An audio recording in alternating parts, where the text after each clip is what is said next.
All right, we're going to start our new Unit 5, which is going to focus on right triangles. And I'm actually going to pause just a little bit before we get into the bigger part of the unit, and we're going to revisit the Pythagorean theorem. Now, this is not the first time that you should have ever seen the Pythagorean theorem, so Miss Jessup should basically just be revisiting something that you did in middle school. Only thing we're going to do is we're going to update it to include numbers that contain square roots, because you probably didn't see anything like that before. So we just want to make sure you're ready for whatever you may see on this final exam. All right, Pythagorean theorem can only be used on right triangles. And so a lot of times you're looking for, or you should expect to see, that little corner symbol, which designates that, hey, we got a right angle in here. When it comes to actually noting it, I want you to pay attention to the fact that straight across from the right angle is the longest side. And the longest side has always been called the hypotenuse. Again, if you go across from the 90-degree angle, you'll see that. The two other sides, we named those side A and side B, but they're generically called legs. Okay? Now, notice that they're also the two sides that form the right angle. Okay, so they're the side that's coming in on the bottom and forming it, and also the one that goes up and down. Those are two smaller sides. So in general ideas, think of having two small sides that if you add them, you would end up with something that's longer, or the longest side. Of course, everything in this relationship is squared. So small side squared plus the other smaller side squared is equal to the longest side squared. A squared plus b squared equals c squared. That's what Pythagorean theorem says. Let's put it to use and let's see what it looks like. If I ask you to identify which is the longest side, I hope that you know that if you look over here, it's 5. Okay, so I know that 3 squared plus x squared is going to equal 5 squared. Again, this one makes my right angle, this one makes my right angle. Those two sides are smaller. If I add them, I'll get equal to the longest side. Of course, everything is squared. If I square everything, 3 squared is 9. 5 squared is 25. If I try to get x squared by itself, I'm going to subtract 9 from both sides. X squared is equal to 16. I don't want my answer squared, I just want x. So to get rid of the square, we must remember to take square root. Because if you take the square root of a square, those two cancel each other, and everything that used to be under comes out. Now, technically, there are two answers. Square root of 16 is 4, and in the past, we used to say, don't forget plus or minus, because when we were solving for two possible places where a parabola would cross the x-axis. Now we're not doing that. We're looking at the length of a side, and I'm not interested in any negative side lengths. I only want positive side lengths. So 4 is the side length. Number 2. Okay, again, the two sides that I'm mostly interested in, that is my longest side. That is my hypotenuse. So I know that I'm looking for two short sides that make up, and if I add them, I'll get the longest side. X squared plus 6 squared equals 7 squared. X squared plus 36 is equal to 49. Subtract 36 from both sides. This one actually does not work out evenly, so x squared is actually equal to 13. Now, if you take your calculator and pull it up, we can actually type in second button, and above the x squared key is the square root. And if we take the square root of 13, we can actually figure out it's 3.6. So I'm going to actually say, got a little ahead of myself, I should take the square root of both sides. Because the square and the square root cancel, we get x, and that would be the square root of 13, or approximately 3.6. So I like to realize that this is actually the exact answer, while this one is an approximated answer. Okay, it's approximately 3.6 because we did have to estimate. Hopefully those first two examples were something that you recognized doing before. Now, in this problem, we're seeing the Pythagorean theorem. We do have a right angle right over here, and we are going to be doing the same idea. This side and this side make my right angle. Those two sides are shorter. When I add them, I should end up with the longer side. So it's going to end up being 6 with a radical 2, or 6 squared root of 2. And I'm going to have to square that. plus 3 squared is going to equal x squared. All right. Now, we can grab our calculators, and we will in just a minute, but I want to make sure that you understand what to do here. If you square 6 squared 2, are you going to square the 6? Are you going to square the 2, square the 2, or are you going to square both? Well, I hope you realize you need to square everything. Square the 6 that's on the outside, and square the square root of 2 that's actually underneath. Now, 6 squared is going to end up being 36, because that part there would come down as 36. All right, but what happens when you take the square root of a square?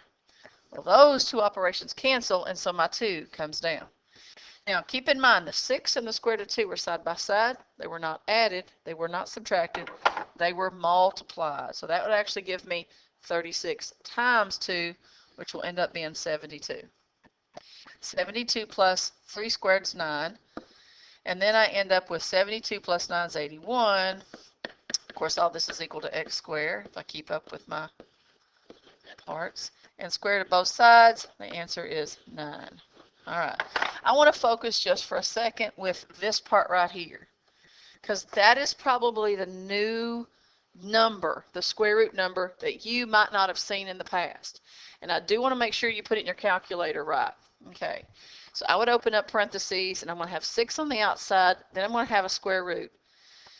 Now the difference is I have to put my 2 in square root, because that basically says I'm just taking square root of 2. Then I have to put an outside parenthesis, and then I'm going to square the whole thing. Now on your newer calculators, you're going to allow the bar to continue past the 2. Then you will have to use your right arrow to stop the bar and then put the parentheses on the outside. All right. And if I do that, of course, it does verify that 6 squared of 2, everything squared is 72. I just want to make sure that on paper, right here, you know how this gave us 72. Okay, square all parts. The outside number gets squared, the inside number gets squared. Number 4, my right angle is right here. Okay, and the 2 sides that make up the right angle are here and here. Those are the 2 smaller sides. This is the longest side, so this is the hypotenuse. And so this time, if I set up my Pythagorean theorem, it's going to say x squared plus 4 squared equals the 3 square root of 2, and that's going to be squared. Remember, you have to square everything. So the 3 gets squared, and the square root of 2 gets squared. All right. What is 3 squared? 9. Well, the square root of 2 and the square on the outside cancel, and the 2 comes out.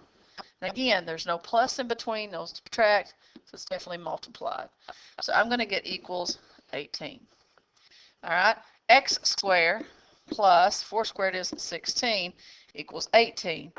If you subtract 16 from both sides, you end up with x squared equals 2. That is not a perfect square, so we can actually use our square root of both sides, or square both sides, square root of both sides.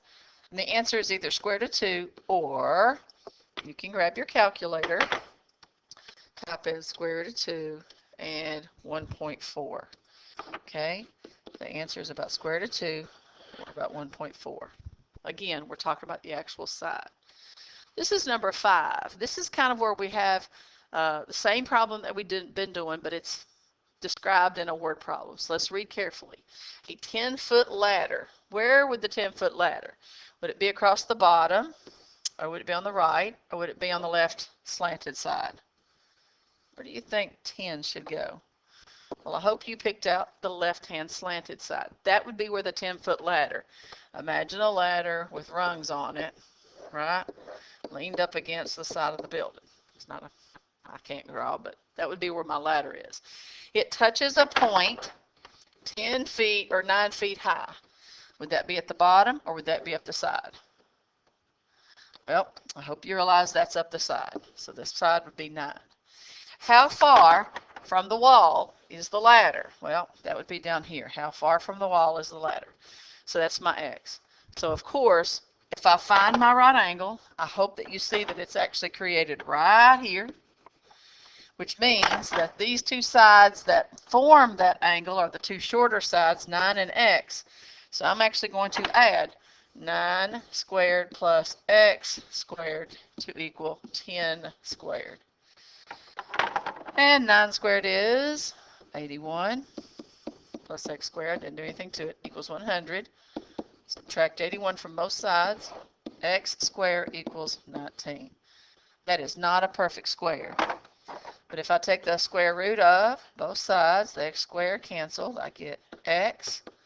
Square root of 19 is my answer, or calculators, square root of 19. It's approximately 4.35, or we'll just say 4.4, because that would be about 4.4. All right. Again, the square root is an exact answer. The decimal is an approximated answer. All right. It just depends on what your teacher wants or what you might see on the test. I'm actually going to skip number 6, and we're going to talk about number 7. I'm noticing that I'm reading, you leave your house and you drive 4 miles north. Then you go 0.48 miles east. Just to review, if you're on flat paper, okay, north is actually written or drawn straight up. South is straight down. To the right is east, and to the left is west. So it just refreshes, because when you have a problem like this that you put on your paper, you are expected to draw them in those directions. So the first one says, you leave your house and drive 4 miles north. So we're just going to pick a point. I'm going to label that my house.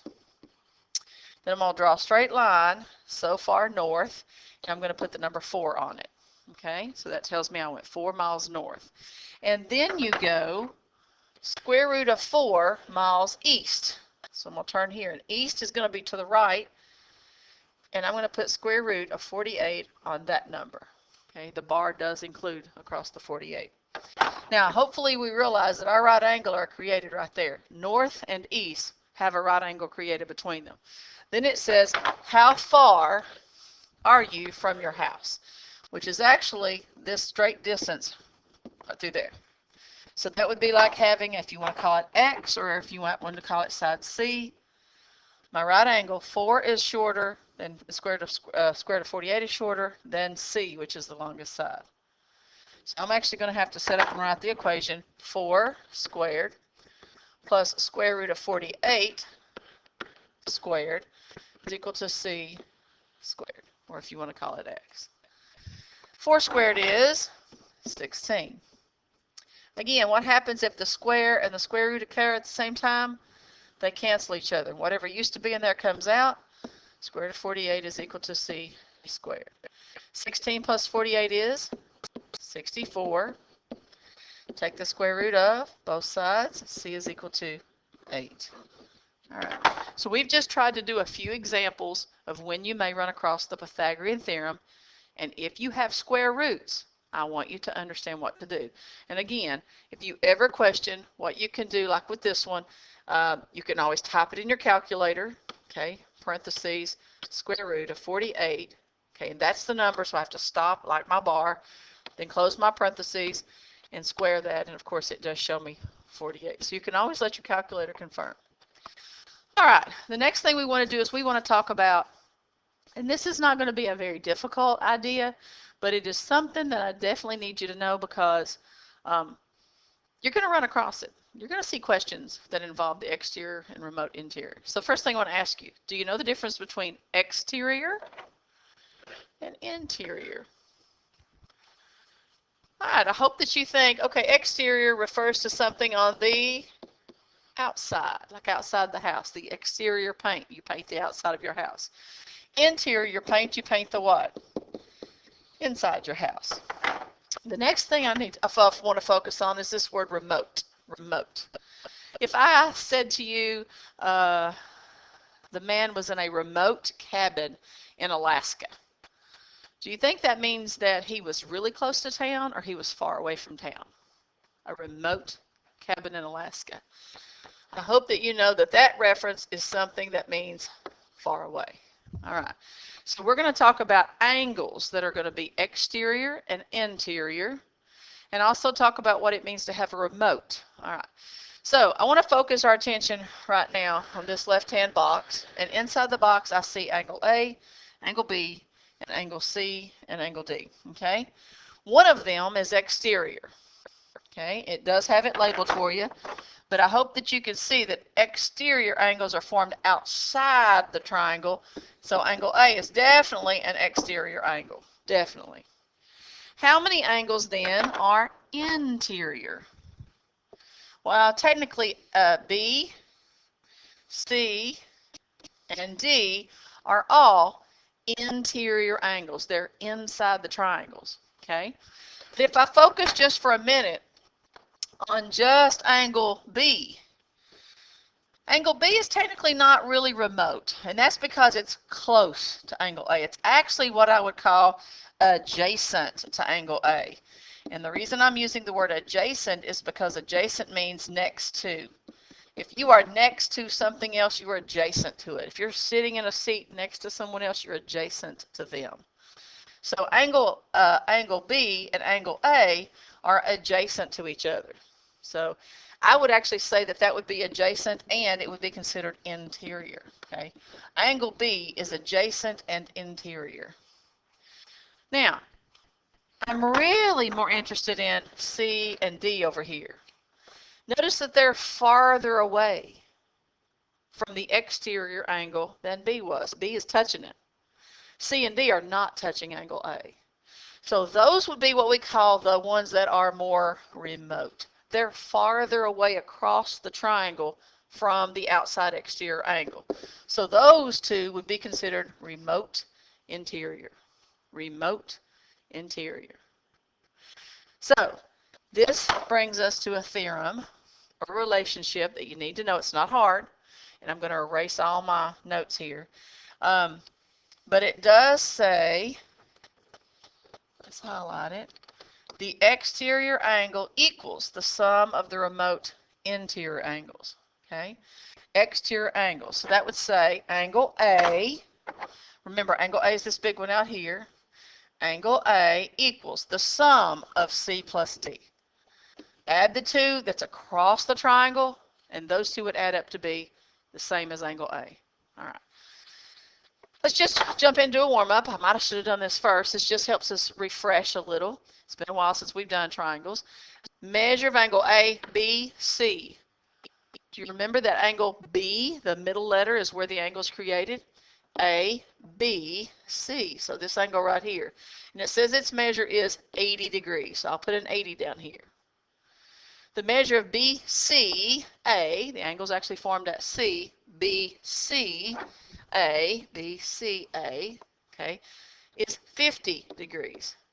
And then it says, what is the measure of CAB?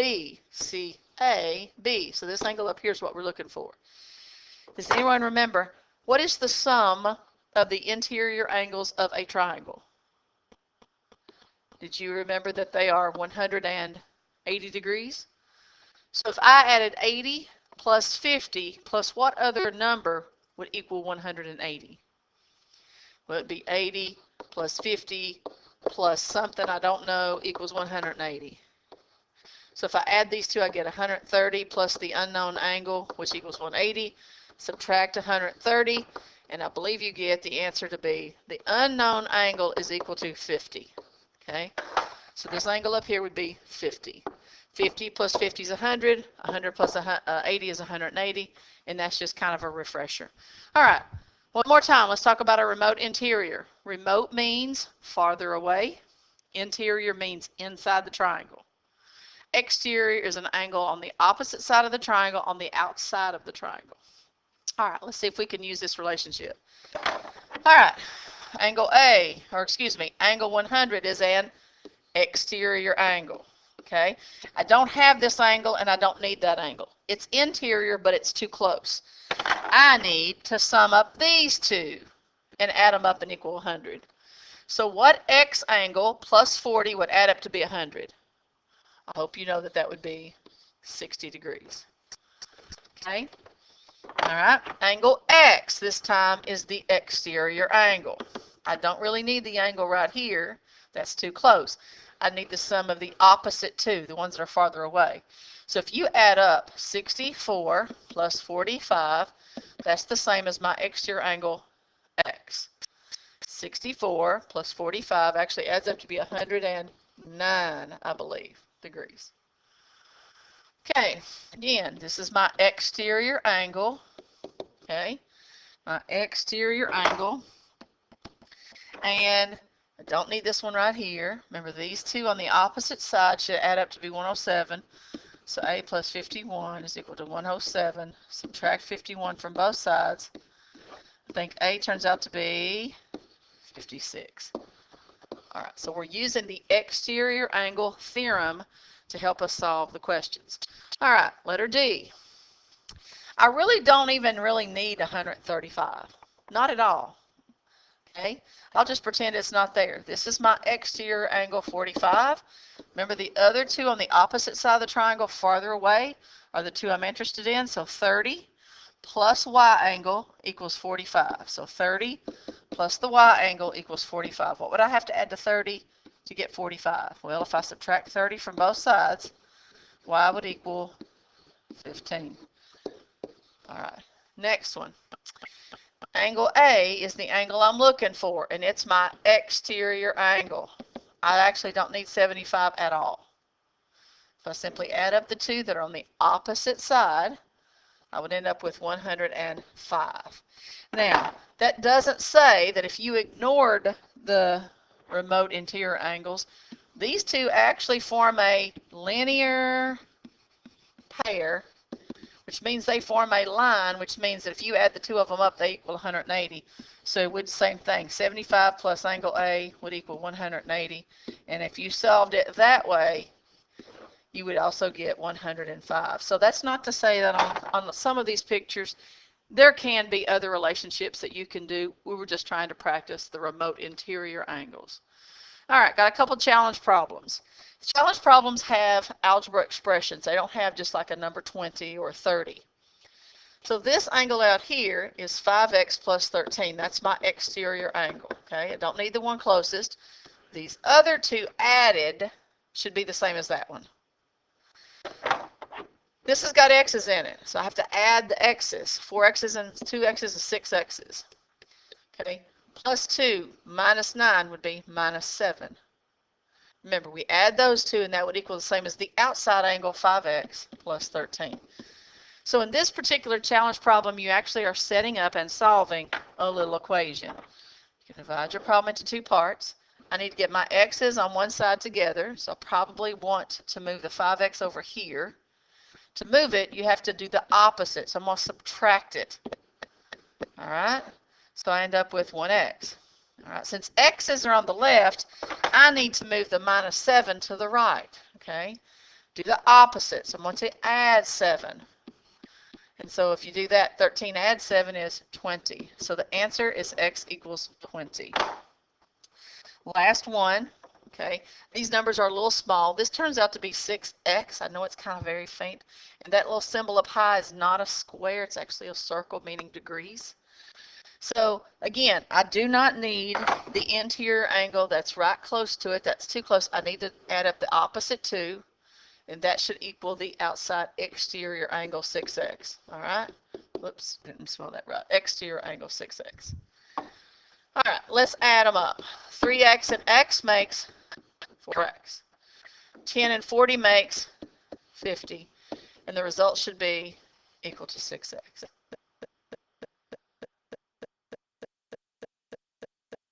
What do I need to do to solve? All right, I need to take 4x to the other side because I want to get all my x's on one side. So I would subtract it away from this side and then subtract it from the other side. And I get 50 is equal to 2x. The last step is divide by 2. X equals 25. So this is a brief lesson on Pythagorean theorem, a revisit, and also the exterior angle of a triangle theorem.